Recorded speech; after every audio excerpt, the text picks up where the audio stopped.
hi Krista ding ka so me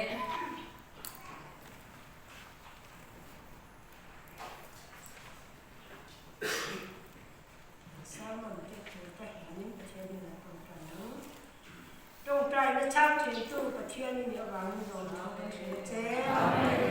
à chúng mấy cái người thì được thì sao các chúng ta mình phải khi cái nó nhẹ rồi chúng con sự nó nhẹ chế